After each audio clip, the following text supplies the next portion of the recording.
প্রচণ্ড গরমে বিকেলে ঘরে ফিরে এসে যদি এক গ্লাস ঠান্ডা শরবত খাওয়া যায় তাহলে তো আমাদের শরীর ও মন সব একসাথে সতেজ হয়ে উঠবে। আসসালামু আলাইকুম, খানস কিচেন হাউজে সবাইকে আমন্ত্রণ জানাচ্ছি। আজ আমি আপনাদের দেখাবো পুদিনা পাতা দিয়ে 4 প্রকার মজাদার শরবত। তাহলে চলুন দেখে নেই তেঁতুল পুদিনা শরবত। আমি এখানে কয়েকটি তেঁতুল ভালো করে ধুয়ে পানিতে 5 মিনিট ভিজিয়ে রাখছি। 5 মিনিট পর তেঁতুলের আঁশগুলো ছাড়িয়ে হাতে চটকিয়ে বিচিগুলো ছাড়িয়ে নিচ্ছি। এরপর ব্লেন্ডারে তেঁতুলের মার ঢেলে দিচ্ছি, সাথে দিচ্ছি কয়েকটা পুদিনা পাতা। পাতাটা একটু বুঝে দিতে হবে, কেননা পুদিনা পাতার গ্রানটা অনেক স্ট্রং, বেশি দিলে খেতে ভালো লাগবে না। এরপর দিচ্ছি আধা চা চামচ বিট লবণ, 2 চা চামচ চিনি, 1 চা চামচ লবণ, আর ঝালের জন্য দিচ্ছি একটা কাঁচা মরিচ। এখন আমি 1 মিনিটের মতো ব্লেন্ড করে নিচ্ছি। এ পর্যায়ে আমি চেক করে নিচ্ছি সব কিছু ভালো করে ব্লেন্ড হয়েছে কিনা। সব কিছু ভালো করে ব্লেন্ড হয়ে গিয়েছে। এখন দিয়ে দিচ্ছি 1 গ্লাস ঠান্ডা পানি, তারপর আরও একবার ব্লেন্ড করে নিচ্ছি। আমার তেঁতুল পুদিনা শরবত তৈরি।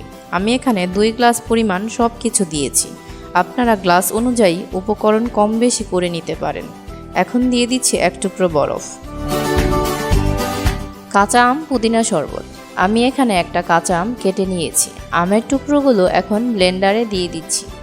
সাথে দিচ্ছি কয়েকটা পুদিনা পাতা, 1 চামচ চিনি, 1/2 চা চামচ বিট লবণ, আরও দিচ্ছি 1/2 চা চামচ সাধারণ লবণ। ঝালের জন্য দিচ্ছি একটা কাঁচা মরিচ।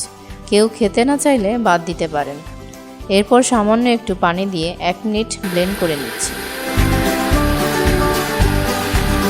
সুন্দরের জন্য দিচ্ছি গ্রিন ফুড কালার।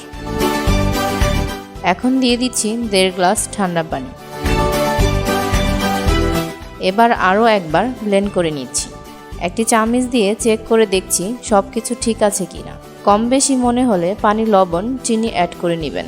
আমার কাঁচা আম পুদিনা শরবত তৈরি। আমি বরফ দিয়ে পরিবেশন করছি। টক দই পুদিনা শরবত। আমি এখানে 1 কাপ পরিমাণ টক দই নিয়েছি। সাথে দিচ্ছি কয়েকটা পুদিনা পাতা, 1/2 চা চামচ বিট লবণ, 1/2 চা চামচ সাধারণ লবণ, 2 চা চামচ চিনি। এখন 1 মিনিটের মতো ব্লেন্ড করে নিচ্ছি। চামচ দিয়ে চেক করে নিচ্ছি। আমার টক দই পুদিনা শরবত তৈরি। গ্লাসে ঢেলে বরফ দিয়ে পরিবেশন করছি। পুদিনা লেবুর শরবত। এখানে আমি দিচ্ছি পুদিনা পাতা 2 গ্লাস শরবতের পরিমাণ। দিচ্ছি আধা কাপ লেবুর রস, আধা চা চামচ বিট লবণ, সামান্য সাধারণ লবণ, 2 চা চামচ চিনি ও 2 গ্লাস ঠান্ডা পানি। তারপর সব কিছু একসাথে ব্লেন্ড করে নিচ্ছি। চামচ দিয়ে চেক করে নিচ্ছি সব কিছু ঠিক আছে কিনা। আমার পুদিনা লেবুর শরবত তৈরি। এখন আমি একটি ছাঁকনিতে দিয়ে ছেঁকে দিচ্ছি যাতে কোনো আঁশ না লাগে। এরপর দিয়ে দিচ্ছি বরফ। তৈরি হয়ে গেল পুদিনা পাতা দিয়ে 4 প্রকার মজাদার শরবত। শরবতগুলো খেতে যেমন মজা তেমনি হেলথের জন্য ভালো। আমার এই ভিডিওটি যদি ভালো লাগে তাহলে একটা লাইক দিয়ে বন্ধুদের সাথে শেয়ার করবেন। কমেন্ট করে আমাকে জানাবেন কেমন হয়েছে।